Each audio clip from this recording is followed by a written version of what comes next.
Magandang buhay mga Mars! So eto, magluluto tayo ngayon ng pansit canton, pansit bihon, tsaka pansit canton. Kasi ngayong araw Chinese New Year, syempre. Eto, may kasabihan nga tayo, pagka pansit ay pampahaba ng buhay. So ngayon ay magluluto tayo ng pansit bihon, pansit canton may halong bihon. So ayan, naglagay na tayo ng mantika. Ilagay na natin ang bawang. Ay, pataw.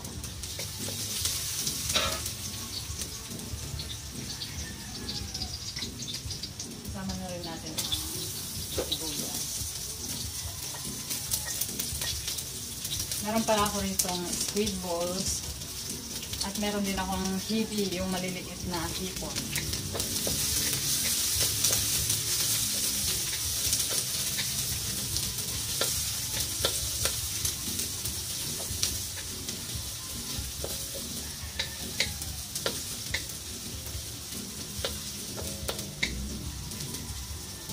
Ayan, ilagay ko na rin itong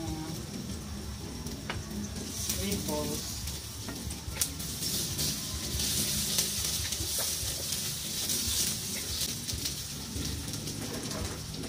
Meron din pala tayong atay ng manok. Dali lang naman itong maluto, kaya ano lang natin.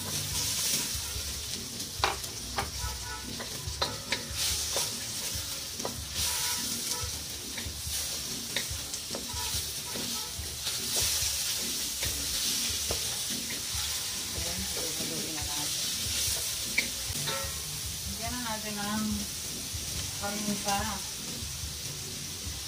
saka konting toyo para may lasa yung atay.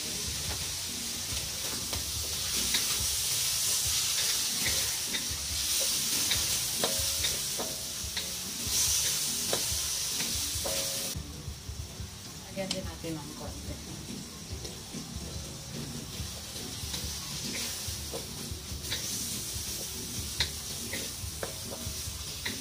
Ihalo na rin natin yung chibi.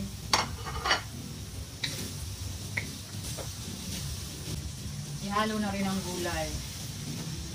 Lulutuin ko muna sila, tapos i-set aside natin.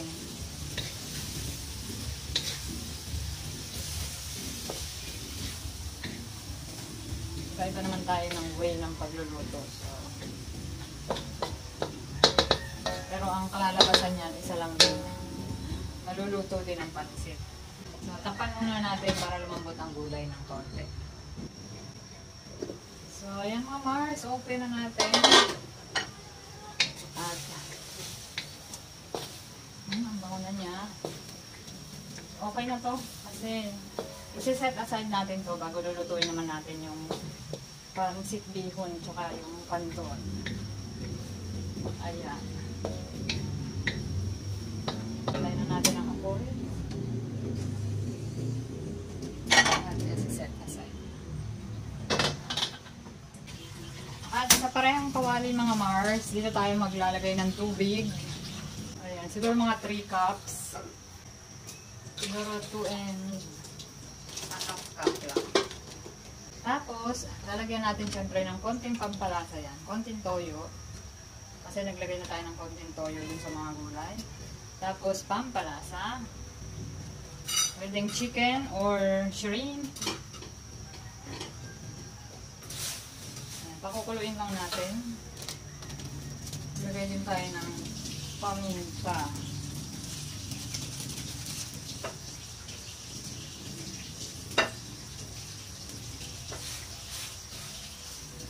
Ayan, may lasa-lasa na yan.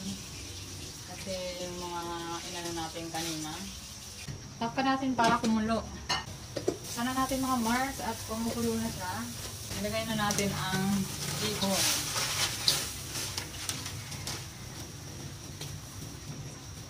Ayan. Hindi ko na siya binabad. Ilain na natin ma-absorb niya ang tubig para lumambot siya.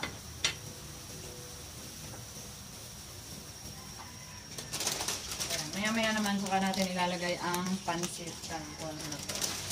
Mas madali kasi maluto. Mas matagal palang maluto ang bihon. Kasi matigas siya. Ayan, paunahin lang natin ang kaunti.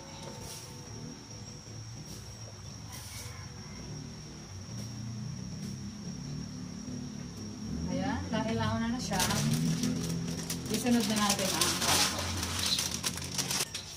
Ayan, i-ano lang natin. Para madaling maluto, takpan natin mga Mars. Takpan na natin mga Mars. Ayan na.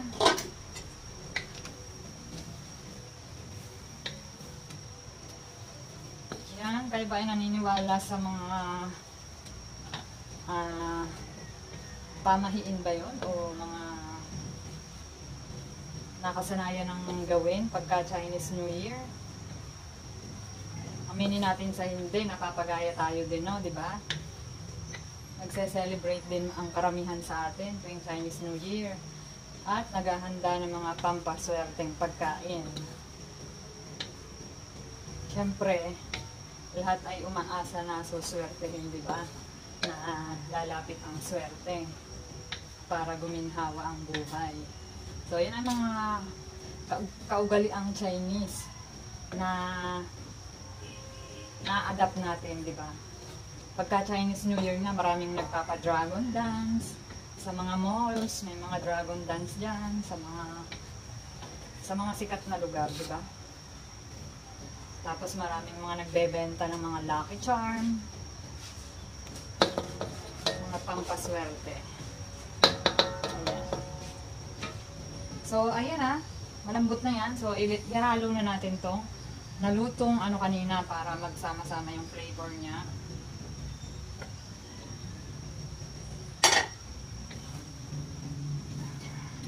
Ayan. Pwede naman pagsabay-sabayin lang siya. Pinaghiwalay ko lang talaga.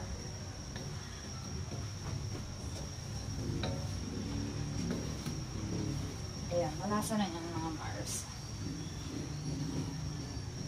Atay lang kasi ang aking nabili na swak sa budget. Diba? Sa mahal ng bilihin ngayon, talagang hindi mo bibili lahat ng panghalong gusto mo eh. So, ayan na mga Mars. Ready na ang ating pansit canton na may bihon. So, pampahaba ng buhay ngayong Chinese New Year at kahit hindi Chinese New Year. Siyempre, tikiman time na. Sakto lang mga Mars. Okay na, okay na. So, ayan na mga Mars ang ating pansit